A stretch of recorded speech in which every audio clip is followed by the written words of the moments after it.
Yo estaba a punto de ser ordenado sacerdote, pero mi hermano agonizaba con 3 balazos mientras yo rezaba oraciones que sonaban vacías. Esa noche descubrí que puedes llevar una sotana impecable y nunca haber conocido a Cristo. Mi nombre es Mateo Durán, y nunca olvidaré el olor de ese pasillo del Hospital General de Medellín. Era una mezcla de desinfectante barato, sangre seca y desesperación humana. Yo estaba allí, arrodillado en ese piso de baldosas frías y sucias, con mi sotana negra perfectamente planchada que ahora tenía manchas de sangre de mi hermano menor. Mis manos temblaban mientras sostenía un rosario que había rezado miles de veces, pero esa noche las cuentas se sentían como piedras muertas entre mis dedos. A mi alrededor, el caos del sistema de salud colombiano se desenvolvía en toda su crudeza. Enfermeras corriendo de un lado a otro, familiares llorando, el pitido constante y desesperado de las máquinas que mantenían viva a mi hermano Andrés, de apenas 17 años, quien había recibido 3 balazos en el pecho durante un ajuste de cuentas entre combos rivales en la Comuna 13. Llevaba 4 años preparándome para el sacerdocio en el Seminario Mayor de Medellín. 4 años de disciplina rigurosa, de madrugadas en la capilla, de estudios teológicos profundos, de latín y rituales antiguos. Yo era el orgullo de mi madre, el ejemplo del barrio, el joven que había escapado de la violencia de las comunas a través de la vocación religiosa. Mis superiores me llamaban ejemplar. Los fieles me pedían que orara por ellos, y yo mismo había llegado a creer que mi destino estaba sellado entre las paredes de una catedral. Faltaba apenas un año para mi ordenación sacerdotal, un año para convertirme en el Padre Mateo, para cumplir el sueño que mi abuela había tenido antes de morir, para darle a mi familia el honor de tener un sacerdote que los sacara de la miseria espiritual y económica del barrio Belencito, en la periferia de Medellín.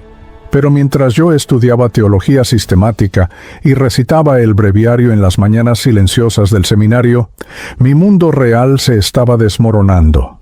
Mi padre, don Hernán Durán, un hombre que alguna vez fue un obrero orgulloso en una fábrica textil, se había hundido en el alcoholismo después de perder su empleo hace 2 años. Cada vez que yo visitaba la casa los fines de semana, lo encontraba más deteriorado, más violento, más perdido en el aguardiente barato que compraba, con el poco dinero que mi madre ganaba trabajando como empleada doméstica 12 horas al día en las casas de los ricos del poblado. Y mi hermano Andrés, ese muchacho inteligente y lleno de sueños que una vez quiso ser ingeniero, había abandonado la escuela y comenzado a juntarse con los muchachos del combo del barrio. Yo lo veía y sentía un peso aplastante en el pecho. ¿Pero qué podía hacer? Yo vivía en el seminario, comía 3 veces al día, tenía un techo seguro y una vocación que cumplir. Mientras tanto, ellos se hundían. Esa noche en el hospital, todo ese peso se volvió insoportable. Las máquinas pitaban con ese sonido agudo y penetrante que te anuncia que alguien se está muriendo. Los médicos entraban y salían de la sala de emergencias con caras que ya no ocultaban la gravedad de la situación. Andrés había perdido mucha sangre. Las balas habían perforado su pulmón derecho y rozado su corazón. Las posibilidades de sobrevivir eran mínimas. Y allí estaba yo, el futuro sacerdote, el hombre de Dios, rezando el rosario como un autómata, diciendo palabras que había memorizado desde niño, pero que en ese momento sonaban completamente vacías, huecas, como si rebotaran contra las paredes del hospital y nunca llegaran al cielo. Dios te salve María, llena eres de gracia. Pero yo no sentía gracia, no sentía nada, solo un vacío aterrador y una pregunta que me destrozaba por dentro. ¿Para qué sirve mi vocación si no pude salvar a mi propia familia? Entonces escuché los pasos tambaleantes y reconocí el olor antes de verlo. Mi padre llegó al hospital completamente borracho, con los ojos rojos e inyectados, la camisa sucia y ese olor penetrante a aguardiente que me revolvía el estómago. Se acercó a mí, me miró con esos ojos llenos de rabia y dolor, y me dijo algo que nunca voy a olvidar. Tú allá rezando con tus curas, vistiendo tu sotanita bonita, mientras tu familia se pudre en la miseria. Tu hermano está muriendo y tú no hiciste nada, nada. Sus palabras fueron como cuchillos. Quise defenderme. Quise decirle que yo estaba cumpliendo una vocación sagrada, que estaba sirviendo a Dios, pero las palabras no salían de mi boca, porque en el fondo, muy en el fondo, sabía que tenía razón. Fue entonces cuando una de las enfermeras salió y nos dio una noticia que me destrozó aún más. Andrés había estado trabajando para uno de los combos de la Comuna 8 durante los últimos 6 meses. Estaba involucrado en el microtráfico de drogas, en cobros de extorsión, en la guerra territorial entre bandas. ¿Por qué? La respuesta era devastadora. Necesitaba dinero para ayudar en la casa. Mi padre no trabajaba. Mi madre apenas ganaba lo suficiente para la comida, y yo, el hijo mayor, el que se suponía debía ser el sostén de la familia, estaba encerrado en un seminario sin poder aportar un solo peso. Andrés me había pedido ayuda hace 3 meses. Me lo dijo una tarde cuando fui a visitarlos. «Hermano, me están reclutando. Dame algo de dinero, lo que sea, para que pueda decirles que no necesito entrar». Yo no tenía nada, nada. Los seminaristas no recibimos salario. Vivimos de la caridad y la provisión de la institución. Yo le dije que orara, que confiara en Dios, que buscara otro camino. Pero palabras vacías no pagan el arriendo, ni llenan el estómago, ni frenan la tentación de dinero fácil en un barrio donde la violencia es la única economía próspera. Y ahora estaba allí, viéndolo morir como consecuencia directa de mi incapacidad para ayudarlo. El peso de la culpa era físicamente insoportable. Me levanté del piso, caminé hacia la ventana del pasillo del hospital y miré hacia afuera.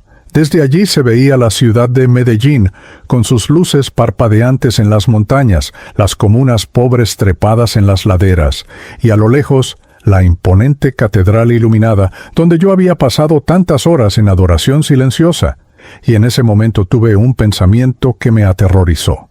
¿Y si todo esto es una mentira? ¿Y si mi vocación es solo una ilusión, una escapatoria cómoda de la realidad brutal de mi familia? ¿Y si Dios no escucha mis oraciones porque nunca lo he conocido realmente? 4 años de seminario, miles de misas, cientos de rosarios, docenas de retiros espirituales, estudios profundos de Santo Tomás de Aquino, de San Agustín, de los padres de la Iglesia. Podía recitar el catecismo completo de memoria. Podía celebrar la liturgia con precisión perfecta. Pero en ese pasillo del hospital, frente a la agonía de mi hermano y el colapso de mi familia, me di cuenta de algo horrible. Yo era un sepulcro blanqueado. Por fuera, todo se veía impecable, ordenado, santo. Por dentro, estaba lleno de dudas, de soledad, de un vacío que ninguna oración repetitiva lograba llenar. Yo había dedicado mi vida a una religión de ritos, pero no conocía al Dios vivo. Hablaba de Cristo a otros, pero nunca había experimentado su presencia real. Era como un médico que receta medicina sin haberla probado nunca, como un ciego guiando a otros ciegos. Mi madre llegó 1 hora después, llorando desconsoladamente. Se abrazó a mí y me dijo entre sollozos: «Mateo, tú que estudias para padre, reza por tu hermano, reza fuerte. Dios te va a escuchar a ti». Pero yo ya no sabía si Dios me escuchaba. Yo ya no sabía si alguna vez me había escuchado. Esa noche, en ese hospital rodeado de muerte, violencia y desesperación, mi fe se quebró en 1000 pedazos. Y aunque aún no lo sabía, esa crisis sería el comienzo de mi verdadero encuentro con Cristo. Porque a veces Dios tiene que destruir la religión muerta para revelarnos la fe viva. Para entender cómo llegué a ese momento de quiebre total en el hospital, necesito llevarte 4 años atrás, a la Comuna 8 de Medellín, al pequeño apartamento de 2 habitaciones donde crecí junto a mi hermano Andrés. Nuestra madre, doña Luz Marina, era y sigue siendo una mujer de fe católica inquebrantable. Desde que tengo memoria, la casa siempre olía a incienso y velas. Teníamos imágenes del Sagrado Corazón de Jesús en la sala, una Virgen de Guadalupe en el comedor y mi madre rezaba el rosario todas las noches sin falta, muchas veces de rodillas en el piso frío hasta que le sangraban. Ella creía firmemente que la devoción religiosa era el único escudo contra la violencia y la miseria que rodeaba nuestro barrio. Y quizás tenía razón en parte, porque esa fe la mantuvo de pie cuando todo lo demás se derrumbaba. Mi padre, don Hernán, era completamente diferente. Él había sido un hombre trabajador, un obrero honesto en la industria textil de Medellín que alguna vez fue próspera. Recuerdo cuando yo era niño, él llegaba a casa con su overol azul lleno de pelusas de algodón, cansado pero orgulloso, con suficiente dinero para que comiéramos bien y hasta para que Andrés y yo tuviéramos útiles escolares nuevos cada año. Pero la crisis económica golpeó duro a Colombia, las fábricas empezaron a cerrar, la competencia con productos chinos baratos destruyó la industria local y mi padre perdió su empleo cuando yo tenía 18 años. Desde entonces, nunca fue el mismo hombre. Comenzó a beber, primero los fines de semana, luego entre semana, hasta que el alcohol se convirtió en su única compañera constante. El hombre orgulloso que conocí se transformó en un extraño amargado, violento, perdido en la vergüenza de no poder proveer para su familia. Yo era el hijo mayor, y desde niño sentí el peso de esa responsabilidad. Cuando tenía 12 años, algo sucedió que marcaría el rumbo de mi vida, o al menos eso creí en ese momento. Mi abuela materna, doña Carmenza, estaba muriendo de cáncer. Ella vivía con nosotros en ese apartamento pequeño, y yo pasaba horas sentado junto a su cama escuchándola hablar. Una tarde, pocas semanas antes de morir, me tomó la mano con sus dedos huesudos y me dijo con los ojos llenos de lágrimas: «Mateo, yo he soñado que tú vas a ser sacerdote. Vas a salvar esta familia de la maldición de la pobreza y la violencia. Dios te ha escogido. Para una mujer moribunda, para mi abuela, a quien yo amaba profundamente, esas palabras fueron como una orden sagrada que yo no podía desobedecer. Después de su muerte, mi madre se aferró a ese sueño profético como a un salvavidas en medio del naufragio de nuestra vida familiar. Cada vez que mi padre llegaba borracho y violento, ella me decía: «Tu abuela te vio sacerdote. Esa es tu salvación y la nuestra». Cuando los muchachos del barrio me invitaban a unirme a los combos, cuando la tentación del dinero fácil del narcotráfico tocaba a nuestra puerta como toca a la de todos en las comunas de Medellín, mi madre me recordaba: «Tú no eres como ellos, tú tienes un llamado superior». Y yo, con la mezcla de devoción, miedo y esperanza que solo un adolescente puede tener, comencé a creerlo también. A los 19 años, después de terminar el bachillerato en un colegio público, donde la mitad de mis compañeros terminaron muertos o presos, entré al seminario menor. Fue como entrar a otro mundo. De pronto, yo ya no estaba rodeado de disparos nocturnos, de sirenas de ambulancia, de madres llorando a sus hijos asesinados. Estaba en un edificio colonial hermoso, con jardines cuidados, bibliotecas llenas de libros antiguos, capillas silenciosas donde la paz parecía ser una realidad tangible. Comía 3 veces al día. Tenía una cama limpia. Tenía maestros que me enseñaban latín, filosofía, teología. Me sentía privilegiado, escogido, separado del caos del mundo exterior. 3 años después, cuando cumplí 22, ingresé al Seminario Mayor de Medellín para comenzar mi formación sacerdotal formal. Allí la disciplina era aún más rigurosa. Nos levantábamos a las 5 de la mañana para la oración de laudes, celebrábamos misa diaria, estudiábamos teología sistemática, derecho canónico, historia de la Iglesia, moral, liturgia. Aprendí a celebrar la Eucaristía con precisión ceremonial perfecta. Podía recitar pasajes completos de la Suma Teológica de Santo Tomás de Aquino. Dirigía retiros espirituales para jóvenes. Mis superiores me consideraban uno de los seminaristas más prometedores de mi generación. El rector me decía que yo tenía vocación sólida y que sería un excelente párroco algún día. Pero lo que nadie sabía, Lo que yo escondía cuidadosamente detrás de mi sotana impecable y mi comportamiento ejemplar era que, por dentro, me estaba muriendo espiritualmente.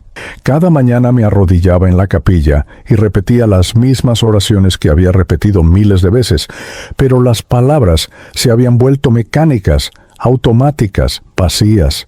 Era como un actor recitando líneas de memoria sin sentir absolutamente nada.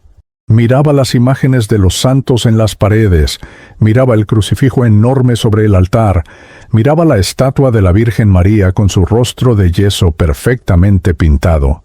Y no sentía conexión alguna, solo veía madera tallada, yeso decorado, símbolos religiosos que no me hablaban, que no me tocaban, que no llenaban el vacío aterrador que crecía dentro de mí.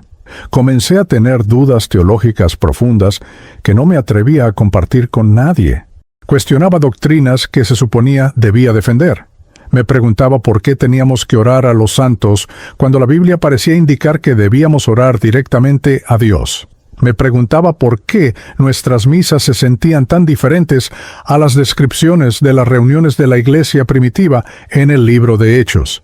Me preguntaba por qué había tanta liturgia, tanto ritual, tanta ceremonia, pero tan poco del poder transformador que leía en las Escrituras. Pero estas preguntas eran peligrosas. Expresarlas significaba ser tildado de rebelde, de influenciado por protestantismo, de débil en la fe.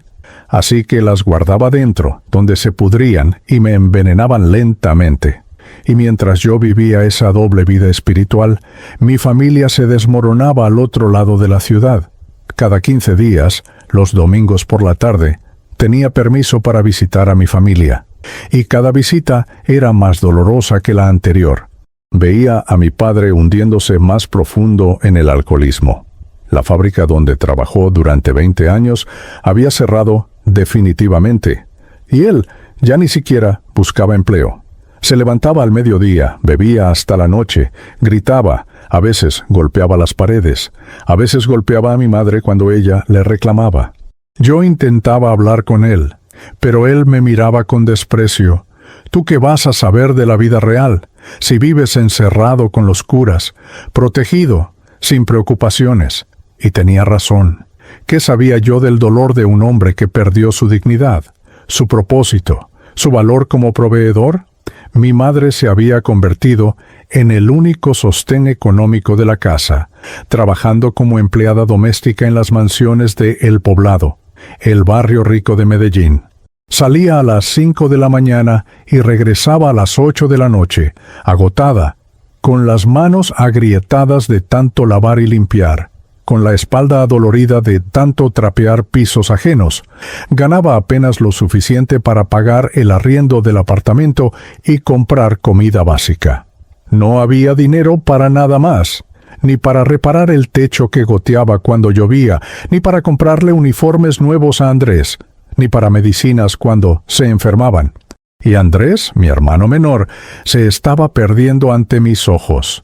Yo lo veía cada domingo y notaba los cambios. Primero dejó de sonreír, luego comenzó a faltar a clases. Después empezó a llegar tarde a la casa con excusas vagas. Sus ojos perdieron esa luz de inocencia que tienen los niños y adquirieron esa dureza prematura que tienen los muchachos de las comunas cuando están siendo reclutados por las bandas. Yo intentaba aconsejarlo. Le hablaba de Dios, de la importancia de estudiar, de no caer en la tentación del dinero fácil, pero mis palabras sonaban ridículas incluso para mí mismo. ¿Cómo podía pedirle que confiara en Dios cuando Dios parecía haberlos abandonado completamente? ¿Cómo podía pedirle que estudiara cuando no teníamos ni para comprarle cuadernos? ¿Cómo podía pedirle que rechazara el dinero fácil cuando yo mismo vivía cómodamente en el seminario mientras ellos pasaban hambre? Hace 8 meses, en una de esas visitas dominicales, Andrés finalmente me confrontó. Me llevó aparte, lejos de mi madre, y me dijo con lágrimas en los ojos: «Hermano, los muchachos del combo me están presionando para que entre. Me ofrecen 200,000 pesos a la semana, solo por hacer mandados. Con eso podría ayudar a mamá, podríamos comer mejor, Podrías dejar de sentirte culpable por estar allá, mientras nosotros nos hundimos acá. Sus palabras me desgarraron. Le dije que orara, que tuviera fe, que Dios proveería, pero él me miró con una mezcla de desilusión y rabia. ¿Dónde está Dios, Mateo? ¿Dónde está mientras papá se emborracha y mamá se mata trabajando? ¿Dónde está mientras yo tengo que decidir entre morirme de hambre o vender mi alma al diablo? Yo no tenía respuestas. Regresé al seminario esa noche con un peso en el pecho que me impedía respirar. Me arrodillé en la capilla y traté de orar, pero las palabras no salían. Miré el crucifijo y por primera vez en mi vida sentí rabia hacia Dios. ¿Por qué me había llamado al sacerdocio si eso significaba abandonar a mi familia en su momento de mayor necesidad? ¿Por qué tenía que escoger entre mi vocación y mis responsabilidades como hijo y hermano mayor? Durante semanas no pude dormir. Durante meses viví con una ansiedad constante que ocultaba detrás de una máscara de piedad y disciplina religiosa. Y entonces sucedió lo inevitable. Andrés cayó. Comenzó haciendo mandados para el combo local. Luego, vendiendo droga en las esquinas. Luego, cobrando extorsiones. Y yo, el futuro sacerdote, el hombre de Dios, no pude hacer absolutamente nada para impedirlo. Hasta que esa noche, esos 3 balazos en su pecho me mostraron brutalmente el costo real de mi religión vacía. Andrés sobrevivió. Contra todo pronóstico médico, contra todas las estadísticas de jóvenes baleados en las comunas de Medellín, mi hermano menor abrió los ojos 3 días después de aquella noche devastadora en el hospital. Los médicos lo llamaron un milagro. Mi madre lo llamó una respuesta divina a sus oraciones del rosario, pero yo, honestamente, no sabía qué pensar.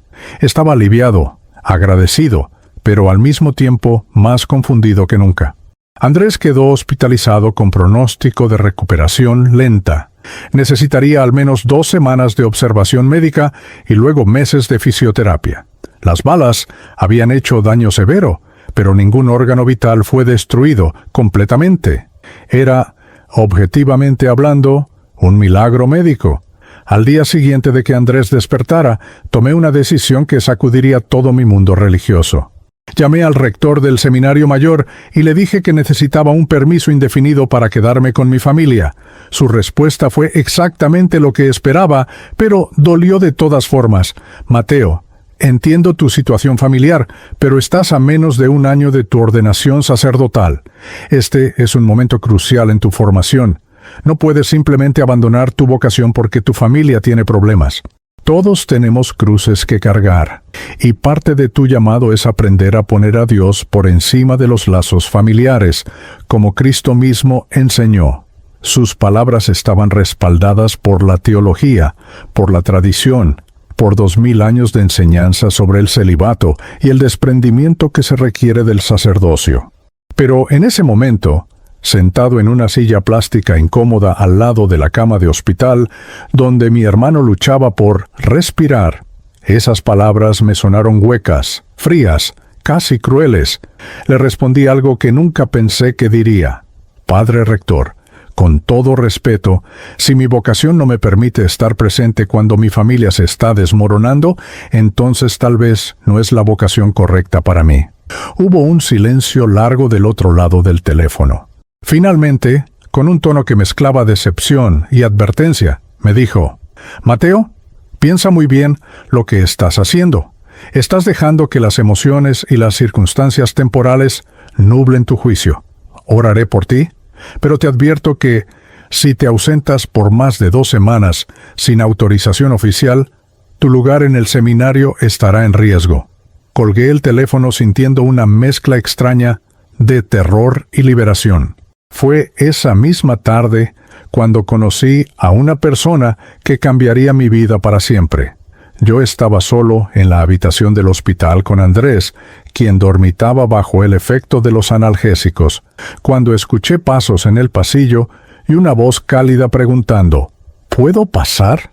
Levanté la vista y vi a un hombre de unos 50 años, de estatura mediana, con cabello cano y ojos profundamente amables. Vestía ropa simple, jeans y una camisa a cuadros, y llevaba una Biblia gastada bajo el brazo. «Mi nombre es Eliezer Restrepo», dijo con una sonrisa genuina.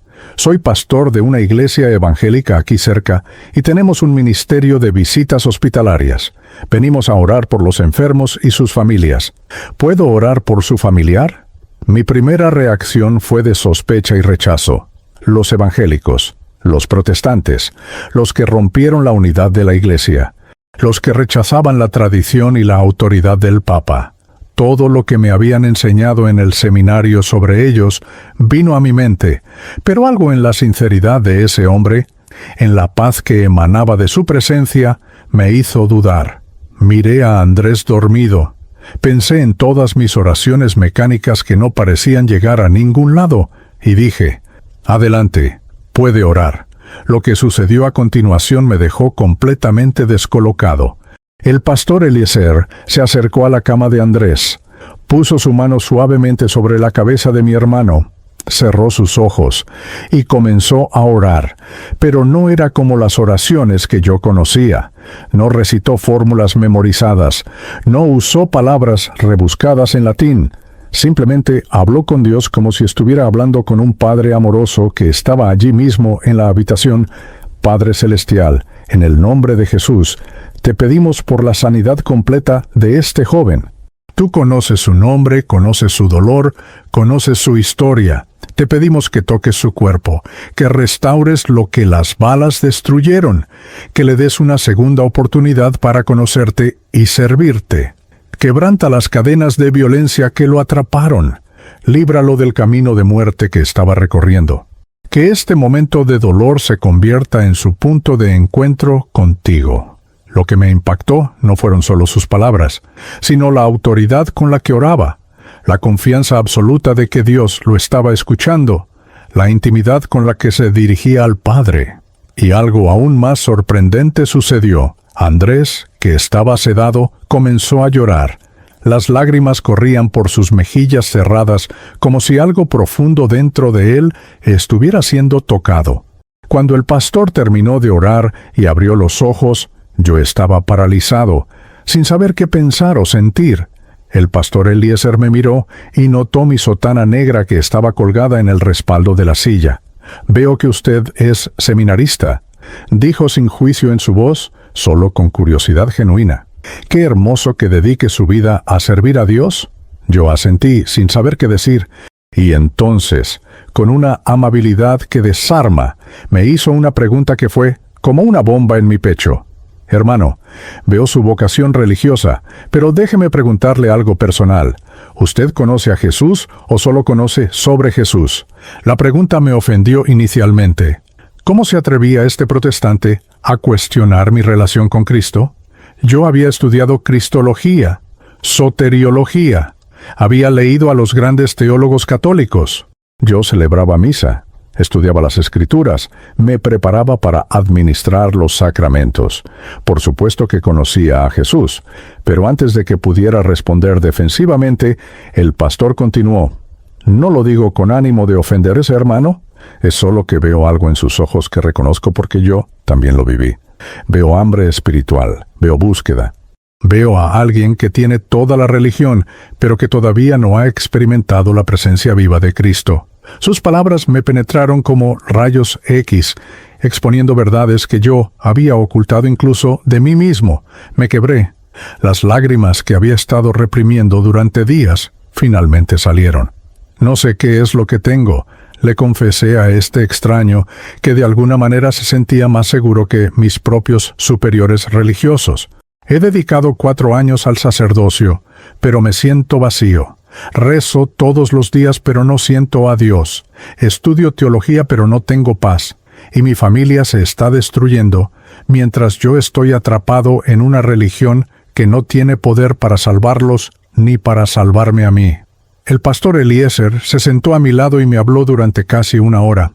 Me contó su propia historia, cómo él también había crecido en la tradición católica, cómo había sido monaguillo, cómo había considerado el sacerdocio. Me habló de cómo un día, en medio de una crisis personal similar a la mía, tuvo un encuentro personal con Jesucristo que transformó completamente su vida. La religión te da rituales, me dijo, pero Cristo te da vida. La religión te da obligaciones, pero Cristo te da relación. La religión te dice qué hacer, pero Cristo te transforma desde adentro.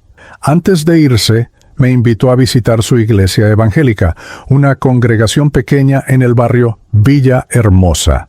No le estoy pidiendo que deje nada, me aclaró, solo que venga a experimentar lo que es una relación viva con Jesús.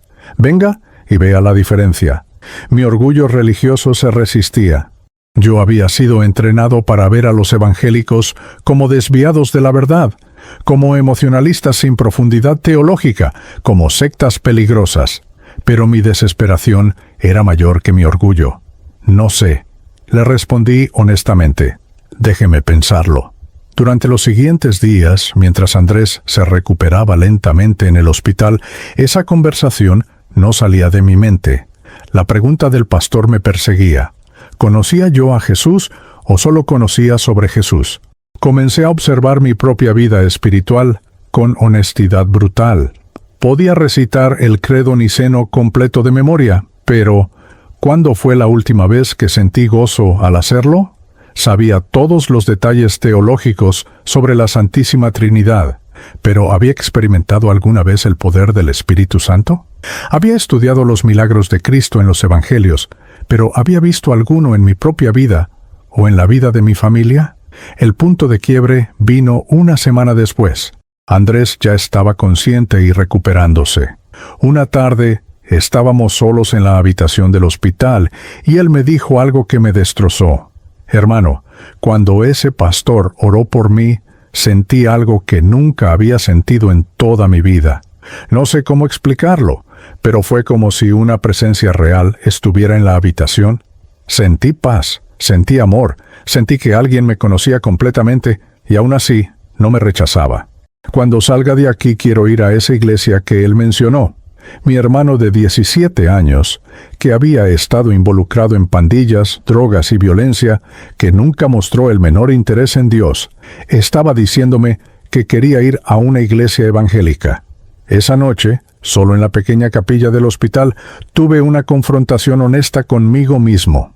Mi hermano había experimentado en 5 minutos de oración evangélica lo que yo no había experimentado en 4 años de seminario católico. Esa verdad era innegable e imposible de ignorar.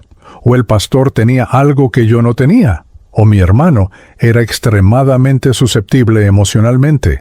Pero conociendo a Andrés, sabiendo lo duro y cínico que se había vuelto después de vivir en las calles, la segunda opción no era creíble. Tomé una decisión que supe que cambiaría mi vida para siempre. Llamé al pastor Eliezer y le dije, acepto su invitación. Cuando mi hermano salga del hospital, iremos juntos a su iglesia. Andrés recibió el alta médica 2 semanas después del tiroteo. Los médicos seguían asombrados de su recuperación.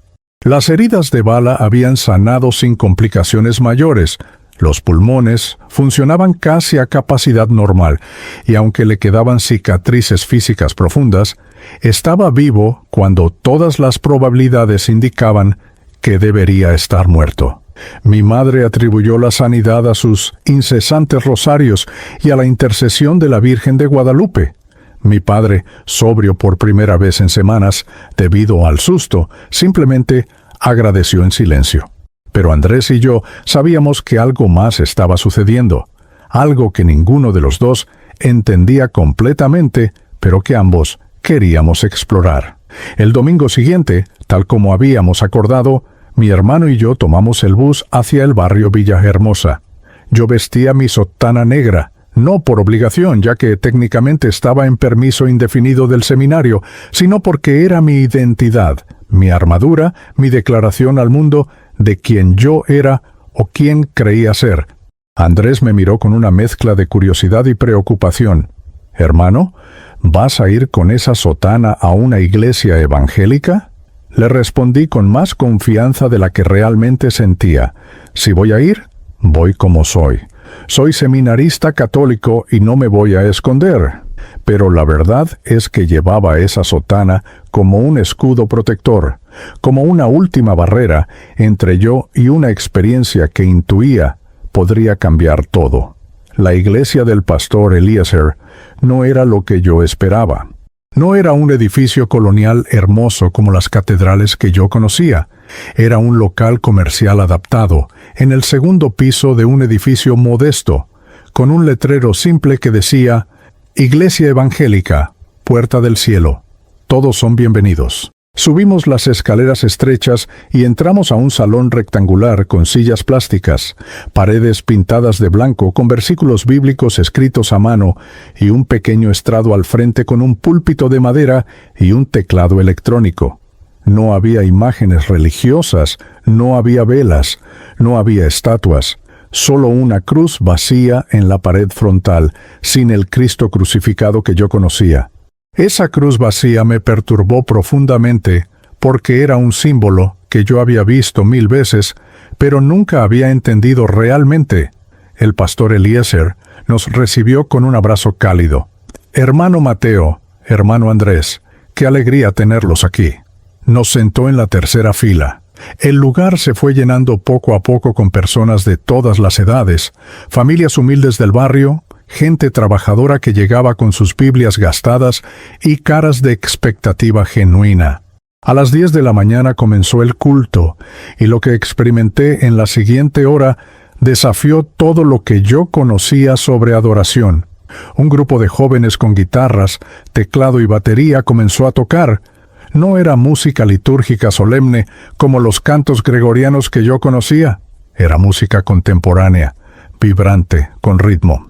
Y la gente comenzó a cantar, no de un misal con letras impresas, sino de memoria, con las manos levantadas, algunos con lágrimas corriendo por sus rostros, otros sonriendo con una alegría que parecía genuina.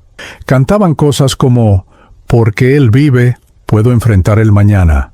Porque Él vive, todo temor se ha ido. Yo me quedé sentado, rígido, con los brazos cruzados, observando todo con la mezcla de fascinación y juicio que un seminarista católico tiene hacia estas manifestaciones que siempre nos habían enseñado que eran excesivamente emocionales y carentes de profundidad teológica. Pero algo dentro de mí comenzó a quebrarse cuando vi a una anciana en la primera fila, de rodillas, con las manos levantadas, llorando mientras cantaba: Digno es el Cordero que fue inmolado. Había algo en su adoración que era innegablemente real. No era actuación, no era manipulación emocional, era conexión genuina con algo o alguien que yo no podía ver, pero que ella obviamente experimentaba. Miré a Andrés y vi que él también estaba siendo tocado. Sus ojos se llenaron de lágrimas y sin ninguna vergüenza las dejó correr mientras intentaba cantar palabras que no conocía. Después de 30 minutos de alabanza, el pastor Eliezer subió al púlpito con su Biblia gastada.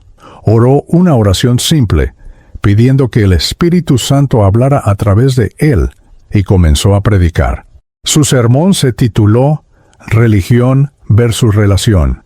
¿Conoces a Dios o solo sabes de Dios? Sentí como si ese mensaje hubiera sido preparado específicamente para mí. El pastor abrió su Biblia en el Evangelio de Juan, capítulo 4, y comenzó a leer la historia de la mujer samaritana que se encuentra con Jesús en el pozo. Y hermanos y hermanas, dijo con una pasión que emanaba de convicción profunda. Esta mujer había estado buscando llenar su vacío en 5 matrimonios diferentes. Tenía religión, tenía rituales, tenía tradiciones, pero no tenía relación con el Dios vivo. Y entonces se encuentra con Jesús, quien le dice: si conocieras el don de Dios, ¿y quién es el que te dice, dame de beber? Tú le pedirías a Él, y Él te daría agua viva. ¿Saben qué es esa agua viva? Es el Espíritu Santo. Es la presencia real de Dios en tu vida. No es conocimiento sobre Dios. No es ir a la iglesia por tradición. No es cumplir rituales religiosos, es conocerlo personalmente, íntimamente, transformadoramente. Cada palabra del pastor me penetraba como espadas. Continuó: hay muchas personas que tienen toda la apariencia de religiosidad, pero sus corazones están vacíos. Jesús llamó a los fariseos, sepulcros blanqueados, hermosos por fuera, llenos de muerte por dentro. Puedes tener todo el conocimiento teológico del mundo, puedes recitar todas las oraciones correctas, puedes seguir todos los rituales, y aún así no conocer al Dios vivo que quiere tener una relación personal contigo. Mis manos comenzaron a temblar. Mi respiración se volvió superficial. Sentía como si Dios mismo estuviera hablándome directamente a través de ese pastor. Todo lo que yo había sido, todo lo que había construido, toda mi identidad como seminarista estaba siendo cuestionada no con juicio sino con amor que invitaba a algo más profundo, más real. El pastor llegó al clímax de su mensaje. Jesús le dijo a la mujer samaritana: Dios es espíritu, y los que lo adoran deben adorarlo en espíritu y en verdad. No en rituales muertos, no en tradiciones humanas, en espíritu y en verdad. Esa es la adoración que el Padre busca. Y entonces, mirando directamente hacia donde yo estaba sentado, aunque había 200 personas en ese salón, dijo: Si hay alguien aquí hoy que está cansado de rituales vacíos, que tiene toda la religión, pero no tiene paz, que conoce sobre Dios, pero no conoce a Dios, este es tu momento. Jesús te está llamando hoy, no mañana, no cuando te sientas listo, hoy. Hizo un llamado al altar. Si hay alguien aquí que quiere dejar la religión muerta y encontrarse con el Cristo vivo, venga al frente. Dejemos el orgullo, dejemos el miedo al que dirán, y vengamos a los pies de Jesús tal como somos. La música suave comenzó a tocar. Varias personas comenzaron a caminar hacia el frente, y entonces sentí que mi hermano Andrés me tomaba de la mano. «Hermano», me dijo con lágrimas corriendo por su rostro, «vámonos juntos. Yo necesito esto, tú necesitas esto. Vámonos». La batalla interna que experimenté en ese momento es imposible de describir completamente. Mi orgullo religioso me gritaba: «Tú eres seminarista, casi sacerdote. No puedes ir al frente en una iglesia evangélica. ¿Qué van a pensar? ¿Qué va a decir tu madre? ¿Qué van a decir tus superiores?». Pero mi desesperación espiritual gritaba más fuerte: «Llevas 4 años buscando a Dios y no lo has encontrado. Si Él está aquí, si este es el momento, no lo dejes pasar». Me levanté. Cada paso hacia el frente se sentía como romper cadenas invisibles. Mi sotana pesaba como plomo. Las lágrimas comenzaron a brotar de mis ojos sin control. Llegué al frente y me arrodillé. El pastor Eliezer y varios líderes de la iglesia se acercaron a orar, pero antes de que ellos pusieran sus manos sobre mí, cerré mis ojos y algo extraordinario sucedió. De repente ya no estaba en ese salón sencillo de Villahermosa. Estaba en una catedral inmensa, la más hermosa que jamás había visto. Tenía columnas altísimas, techos abovedados decorados con pinturas renacentistas, vitrales que filtraban luz multicolor, pero estaba completamente vacía. Yo estaba en el centro, vestido con mis sotanas, pero absolutamente solo. Miré a mi alrededor y vi estatuas de santos, imágenes de la Virgen, crucifijos elaboradamente tallados. Pero todos tenían ojos vacíos que me miraban sin verme. Caminé hacia el altar mayor y toqué las imágenes de madera, pero estaban frías, sin vida, sin respuesta. De repente, las paredes de esa catedral hermosa comenzaron a agrietarse. Las grietas se extendieron por todas partes como telarañas. Los vitrales comenzaron a romperse. Las estatuas comenzaron a caerse de sus pedestales y a hacerse pedazos en el suelo. Y entonces, desde arriba, desde el techo que se desmoronaba, penetró una luz. No era luz de velas ni de lámparas. Era luz viviente, dorada, pura, que contenía presencia, que contenía vida. La luz se hizo más intensa hasta que tuve que cubrirme el rostro. Cuando bajé las manos y abrí los ojos dentro de la visión, vi una figura en medio de esa luz. Era Jesús, pero no era el Cristo crucificado de las imágenes católicas que yo conocía.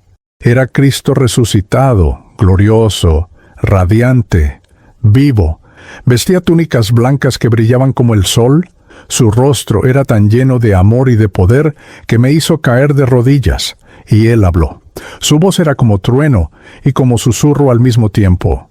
Mateo, yo no vivo en templos de piedra ni en imágenes talladas por manos humanas. Vivo en corazones quebrantados y contritos. Extendió sus manos hacia mí y vi las marcas de los clavos. Ven a mí tal como estás, no como pretendías ser.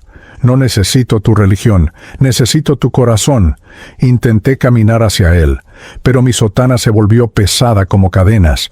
No podía moverme. Y entonces Jesús me dijo, suéltalo, suelta la religión, suelta las tradiciones humanas, suelta tu identidad fabricada. Yo soy el camino, la verdad y la vida, no una institución, no un sistema religioso. Yo, en la visión, me quité la sotana.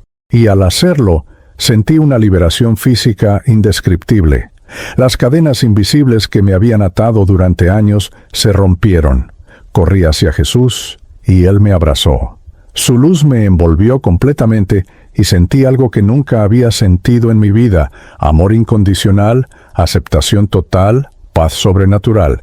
Escuché su voz una última vez. Esta experiencia que estás viviendo es única. Pocos la tienen. No la desperdicies. Comparte lo que has visto. Cuenta lo que has experimentado. Volví a la realidad. Estaba en el piso del salón de la iglesia evangélica, llorando incontrolablemente. El pastor y los hermanos estaban orando sobre mí, pero yo apenas los escuchaba porque todavía estaba procesando lo que había visto. Por primera vez en 26 años de vida, en 4 años de seminario, había experimentado la presencia tangible de Dios. No teoría, no doctrina, presencia real. Entre sollozos que sacudían todo mi cuerpo, dije las palabras que cambiaron mi eternidad. Acepto a Cristo como mi único y suficiente Salvador. Renuncio a la religión muerta. Abrazo al Jesús vivo. Y en ese momento, allí mismo, me quité mi sotana física y la dejé en el piso. Ya no era mi identidad. Cristo era mi identidad ahora. Los días que siguieron a mi conversión fueron los más difíciles y a la vez los más liberadores de toda mi vida. Salí de aquella iglesia evangélica en Villahermosa, siendo una persona completamente diferente. No fue un cambio superficial o emocional que se desvanece con el tiempo. Fue una transformación profunda, radical, de adentro hacia afuera. Por primera vez en 26 años podía respirar profundo sin sentir el peso aplastante del vacío espiritual. Dormía en paz, sin las pesadillas recurrentes que me atormentaban en el seminario. Despertaba con gozo genuino, no con la obligación de cumplir rituales religiosos. Había encontrado lo que estuve buscando durante años sin saberlo: una relación personal, viva, transformadora con Jesucristo. Pero la transformación vino con un costo que tuve que pagar inmediatamente. Al día siguiente de mi experiencia en el altar, tomé el bus de regreso al Seminario Mayor de Medellín. Llevaba mi sotana doblada en una bolsa, ya no puesta sobre mi cuerpo. Esa sotana que durante 4 años había sido mi identidad, mi orgullo, mi declaración al mundo de quién era yo, ahora era solo una prenda que debía devolver. Llegué a la oficina del rector y solicité una reunión urgente. Entré a ese despacho lleno de libros teológicos antiguos, de imágenes religiosas, del olor a incienso que había llegado a amar, y le dije con una claridad que me sorprendió a mí mismo: Padre Rector, he tomado la decisión de dejar el seminario. No porque haya perdido mi fe en Dios, sino porque la he encontrado de verdad por primera vez. La reacción fue exactamente lo que esperaba, pero no por eso dolió menos. El rector me miró con una mezcla de decepción profunda y enojo contenido. «Mateo, ¿qué te ha pasado? Eres uno de nuestros seminaristas más prometedores. Estabas a menos de 1 año de tu ordenación sacerdotal. ¿Vas a tirar todo eso por la basura?» Le expliqué mi experiencia, la visión que tuve, el encuentro con Cristo vivo. Pero cuanto más hablaba, más evidente se hacía que él no podía o no quería entender. Finalmente me interrumpió. «Ni has sido engañado por los protestantes. Esa experiencia que describes es emocionalismo peligroso, no es fe verdadera. La verdadera iglesia de Cristo es la iglesia católica fundada por Pedro. Has caído en apostasía. Esa palabra, apostasía, resonó en la habitación como una sentencia. Significa abandonar la fe, traicionar a Dios. Pero yo sabía en lo profundo de mi ser que no había abandonado a Dios, sino que finalmente lo había encontrado. Con todo respeto, Padre Rector, le respondí con una calma que solo podía venir del Espíritu Santo. Yo no he abandonado a Cristo. He dejado una religión de rituales para abrazar una relación viva con Él. Y esa decisión, aunque duela, es la más segura que he tomado en mi vida. Me pidió que reconsiderara, que tomara un tiempo de discernimiento, que no actuara impulsivamente. Pero mi decisión ya estaba tomada. Esa misma tarde, oficialicé mi salida del seminario. Devolví mi sotana, empaqué mis pocas pertenencias y salí de ese edificio que había sido mi hogar durante 4 años. El verdadero golpe vino cuando llegué a la casa de mi familia esa noche. Mi madre, doña Luz Marina, me esperaba en la sala con el rosario en las manos y los ojos rojos de tanto llorar. El rector la había llamado para informarle de mi decisión. «Mateo», me dijo con una voz quebrada por el dolor, «¿cómo has podido hacerme esto? Tu abuela soñó que serías sacerdote. Yo he orado durante años para que cumplieras tu vocación. Has avergonzado a esta familia. Has traicionado la memoria de tu abuela. Te has ido con los protestantes, con los enemigos de la verdadera iglesia». Sus palabras fueron como cuchillos en mi corazón. Ver a mi madre, a quien yo amaba profundamente, rechazándome por seguir a Cristo de la manera que Él me había mostrado, fue devastador. Intenté explicarle. Le conté de mi vacío espiritual en el seminario, de la visión que tuve, del encuentro transformador con Jesús, pero ella no quería escuchar. Eso no es de Dios, es del diablo engañándote. Has cambiado la verdad por mentiras. Esa noche dormí en el pequeño sofá de la sala, porque mi madre no me dejó entrar a mi antigua habitación. El rechazo era total. Y lo más doloroso era que venía de la persona cuya aprobación más había buscado toda mi vida. Pero en medio de ese rechazo familiar, algo hermoso estaba sucediendo con mi hermano Andrés. Él también había aceptado a Cristo esa misma noche en la iglesia evangélica, y su transformación era visible y dramática. El muchacho que había estado involucrado en pandillas, drogas y violencia, que había recibido 3 balazos por vivir en ese mundo oscuro, ahora era una persona diferente. Dejó inmediatamente todas las malas compañías, cortó todo contacto con los miembros del combo que lo habían reclutado. Comenzó a asistir fielmente a la iglesia 3 veces por semana, domingos, miércoles y viernes. Se inscribió en un curso de discipulado donde aprendía las bases de la fe cristiana genuina. Y lo más impactante, comenzó a estudiar de nuevo. Se matriculó en un curso técnico en electricidad con el objetivo de tener una profesión honesta. Ver a Andrés transformado me daba fuerzas para soportar el rechazo de mi madre. Pasamos esos primeros meses apoyándonos mutuamente en nuestra nueva fe. Orábamos juntos por la mañana antes de salir, algo que nunca habíamos hecho antes. Leíamos la Biblia juntos por las noches, descubriendo verdades que habían estado allí todo el tiempo, pero que nunca habíamos visto con claridad. Nos congregábamos juntos en la iglesia del pastor Eliezer, creciendo en una comunidad de creyentes genuinos que nos discipulaban con amor y paciencia, y orábamos incansablemente por nuestros padres, especialmente por nuestro padre que seguía atrapado en el alcoholismo.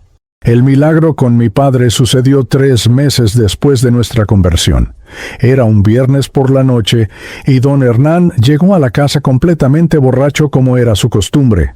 Pero esta vez, en lugar de volverse violento o simplemente irse a dormir, sucedió algo extraordinario. Tropezó en la entrada, cayó al piso y comenzó a llorar. No era el llanto de un borracho sentimental, era el llanto profundo de un hombre quebrantado que había llegado al final de sí mismo. Andrés y yo nos acercamos a él. «Ayúdenme», nos dijo entre sollozos. «Estoy destruido. He destruido esta familia. He desperdiciado mi vida. No quiero morir así». En ese momento no predicamos, no lo juzgamos, no le dimos un sermón moral. Simplemente nos arrodillamos junto a él en el piso de esa sala humilde y comenzamos a orar.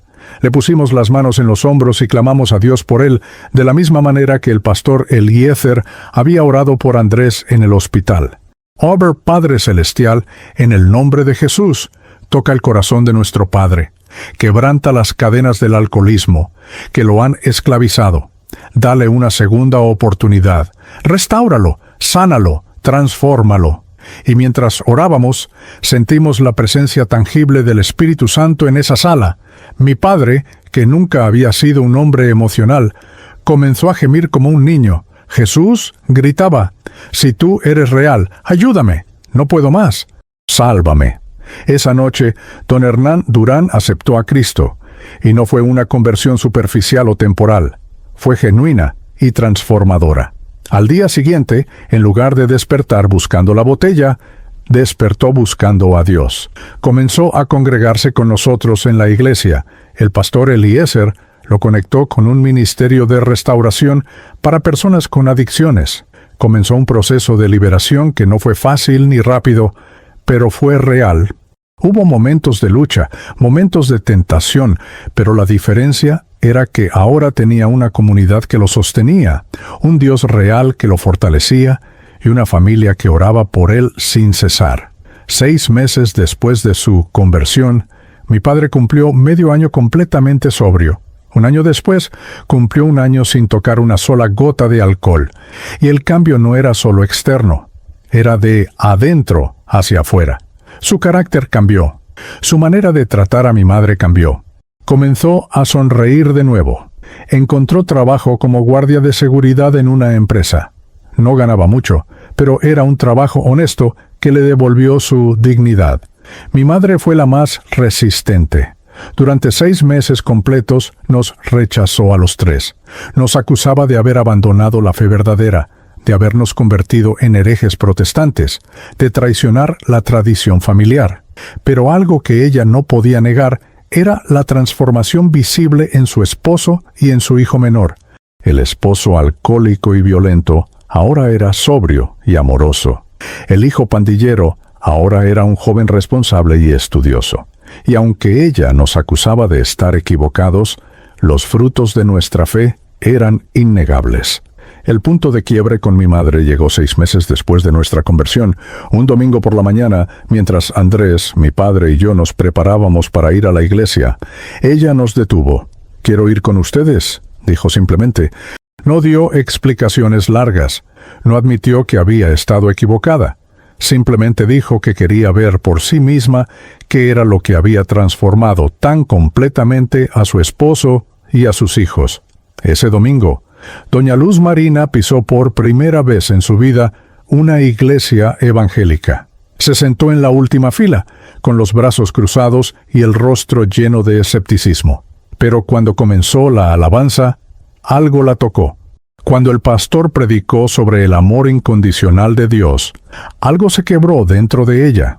Y cuando hicieron el llamado al altar, mi madre, la católica devota que había rezado el rosario durante 50 años, caminó al frente llorando. Ese día toda mi familia aceptó a Cristo. Padre, madre, 2 hijos. Una familia que había estado completamente destruida por el alcoholismo, la violencia, la pobreza espiritual y material, ahora estaba siendo restaurada por el poder transformador del Evangelio genuino. Y mi madre, entre lágrimas, me dijo algo que nunca olvidaré. Mateo, yo quería un hijo sacerdote para Dios, pero Dios quería algo mejor. Quería una familia completa para Cristo. Los años que siguieron han sido un testimonio viviente del poder de Dios para transformar vidas completamente. Yo, el ex seminarista que había dedicado 4 años a una religión de rituales, encontré mi verdadero llamado: compartir el Evangelio puro de Jesucristo. Me dediqué a estudiar la palabra de Dios, no para impresionar con conocimiento teológico, sino para conocer más profundamente al Dios vivo. Comencé a compartir mi testimonio en diferentes iglesias de Medellín y luego en otras ciudades de Colombia. Mi historia resonó especialmente con personas atrapadas en religiosidad muerta, con ex seminaristas confundidos, con católicos sinceros que buscaban algo más profundo. El pastor Eliezer me invitó a ser parte del equipo de liderazgo de la iglesia. Comencé a dirigir un ministerio específico para personas que venían de trasfondos católicos y necesitaban entender la diferencia entre religión y relación con Cristo. Y entonces, hace 2 años, sentí el llamado de Dios a llevar mi testimonio a un alcance mayor. Fue así como comencé a colaborar con el canal de YouTube Acepté a Cristo, un ministerio dedicado a compartir testimonios genuinos de transformación. Mi historia fue una de las primeras que publicamos, y el impacto fue más allá de lo que jamás imaginé. Hasta la fecha, 23 ex seminaristas de diferentes partes de Colombia y Latinoamérica me han contactado después de ver mi testimonio. 8 de ellos han dejado los seminarios y han encontrado una relación personal con Cristo fuera del sistema religioso que los tenía atrapados. Decenas de católicos devotos han escrito contándome que mi historia les abrió los ojos a la diferencia entre conocer sobre Dios y conocer a Dios personalmente.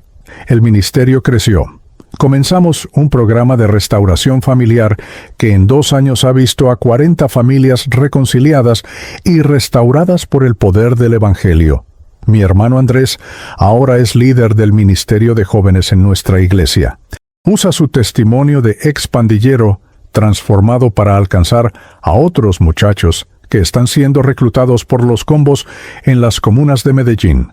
Ha visto a docenas de jóvenes salir de la violencia y entrar al reino de Dios.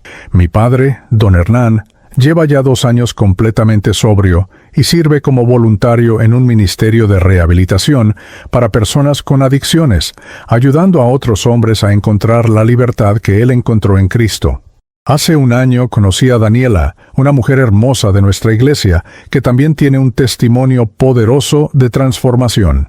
Nos casamos hace 6 meses y ahora servimos juntos en el Ministerio de Evangelismo Urbano, llevando el Evangelio a las comunas más peligrosas de Medellín, a esos lugares donde la violencia, la pobreza y la desesperanza reinan, pero donde Cristo tiene el poder de transformar vidas completamente. El contraste entre mi vida antes y después de conocer verdaderamente a Cristo es devastador. Antes, una sotana impecable escondiendo un corazón vacío. Una familia destruida mientras yo me escondía en religión. Conocimiento teológico sin poder transformador. Rituales sin relación. Religión sin Cristo. Después, un corazón lleno de la presencia viva de Dios. Una familia completamente restaurada sirviendo juntos a Cristo. Fe que transforma no solo creencias, sino vidas enteras. Relación personal con el Dios que me amó tanto que destruyó mi religión para darme vida abundante. Si tú que estás escuchando este testimonio eres un seminarista confundido, si llevas años en la religión pero sientes ese vacío que yo sentía, si tienes toda la teología pero no tienes paz, quiero decirte con toda la autoridad que me da mi experiencia, conocer sobre Jesús no es suficiente. Necesitas conocerlo personalmente. Necesitas un encuentro real con el Cristo vivo que transforma corazones. No esperes a que tu vida se desmorone como casi se desmoronó la mía. No esperes a que tu familia sea destruida. El tiempo de tu encuentro con Cristo es ahora, no mañana, no cuando te sientas listo, ahora mismo. Esa visión sobrenatural que recibí aquella noche en la iglesia evangélica fue única. Fue real, fue transformadora. Y el mensaje que Cristo me dio en esa visión es el mensaje que tu alma necesita escuchar antes de que sea demasiado tarde. Él no vive en templos de piedra, ni en tradiciones humanas. Vive en corazones quebrantados que lo buscan en espíritu y en verdad. Te pido que veas este video completo y que dejes un comentario contando tu situación para que podamos interceder por tu bendición. ¿Estás atrapado en religión sin Cristo? ¿Tienes rituales pero no tienes relación? Este es tu momento.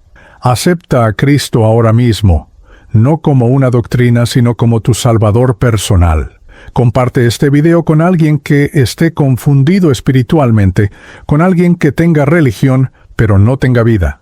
El mismo Dios que me sacó de las frías paredes de un seminario y me mostró su gloria, está esperando hacer lo mismo contigo.